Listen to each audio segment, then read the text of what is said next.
Grounded. Today we are going to be talking about one of the most triggering calls in the history of Lorneography. It is on Raptor Bacon's channel. It is called Jealous Again of Another Guy. At least I think that's the correct wording. In this phone call, had I been Winnie's friend, I would be in jail for attempted murder. That is not a hyperbole. I'm not joking. I'm telling you out straight. I would have attempted to murder him. I believe this is a day after Winnie's sexual assault, or shortly after. The context of the call is not really clear in it, but I gather that's what this is about. It's a call that in the middle of it, Emma and Dan, who were behind the scenes, had to take a step back. She sighs and says, "Can you believe this guy?" And Dan says something to the effect of, "How does someone sound like they're cheating on you unless they're going, fuck me, fuck me, fuck me?" I felt the same way. So what we're going to discuss is just what a piece of shit he is. Okay. When he calls, she can't hear him, and she starts the funny hello, and actually laughed at it. I thought this was one of the lesser annoying moments of Winnie's Lorneography career. Finally, Lorne hears her, and she hears him, and you can hear the liquid going in his mouth. He's already slurring his words, and he's got that voice. You better pay close attention to what I'm saying. He even mentions, "I'm so far from stupid, it'll make your head spin." He's got that smug, arrogant, "I've got something to hold over you" tone. The one where you just want to slap him. There's no sound in the background, nothing going on. And Lorne starts accusing her of cheating. Not, "Hey, how you doing? Are you okay? What's going on? What can I do?" Nothing like that. He starts going into cheating because there were apparently some people over there to help her change the pads on her crutches.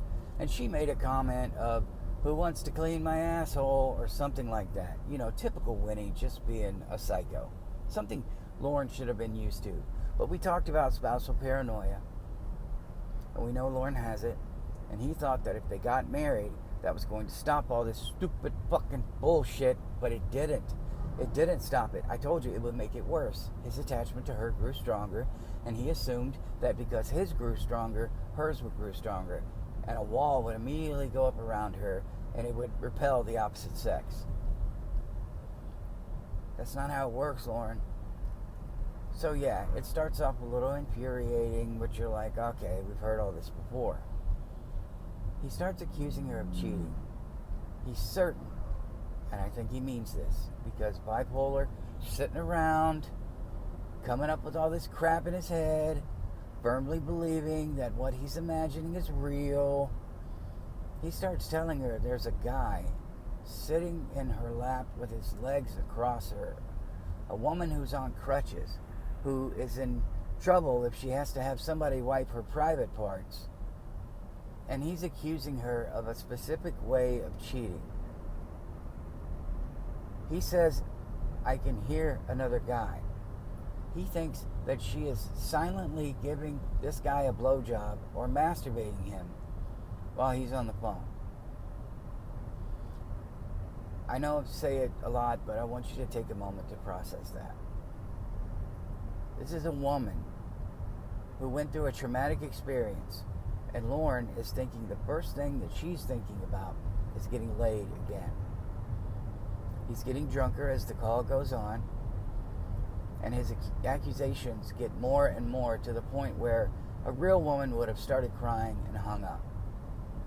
I think the next day Lorne calls back and apologizes. "Oh, I was just messing with you. You were teasing me, so I was teasing you."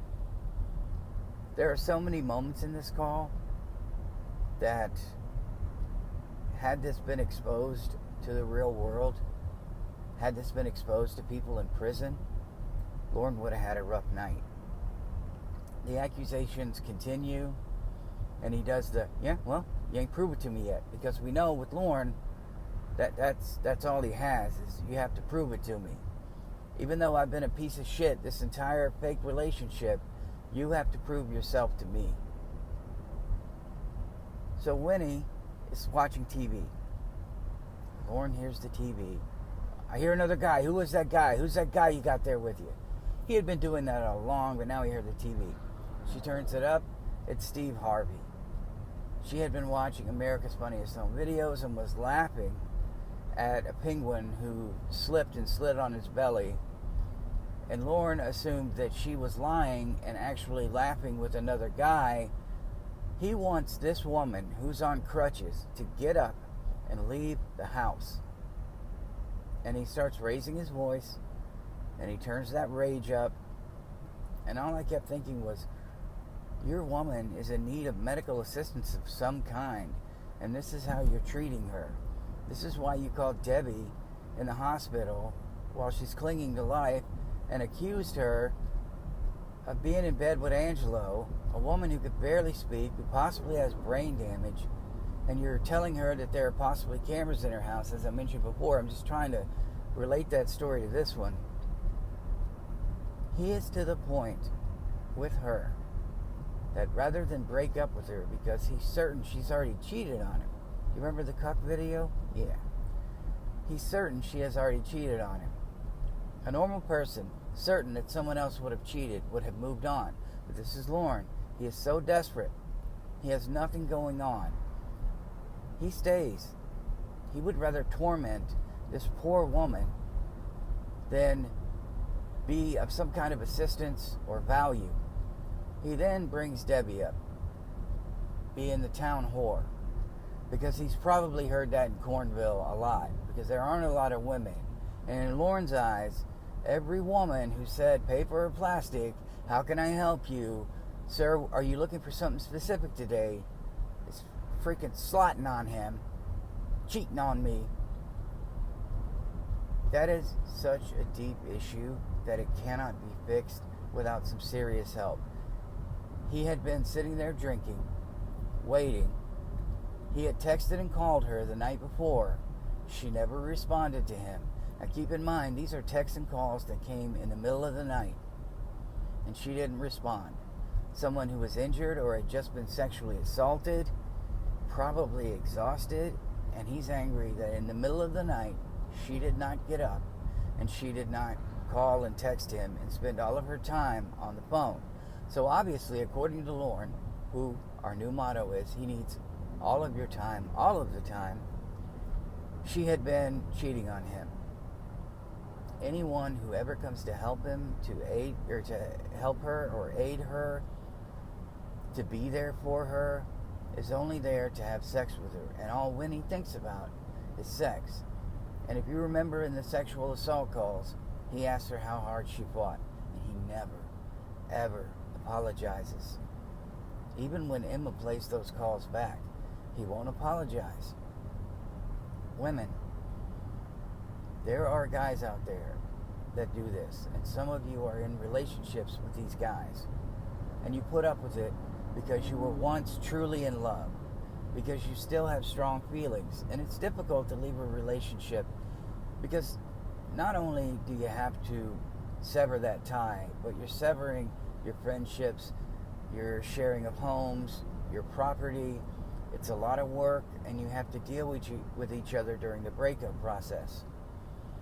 Had Winnie been there in person with Lorne, and she had been sexually assaulted because Lorne sees women as masturbatory sleeves, it would have been the same as if she willingly had sex with someone.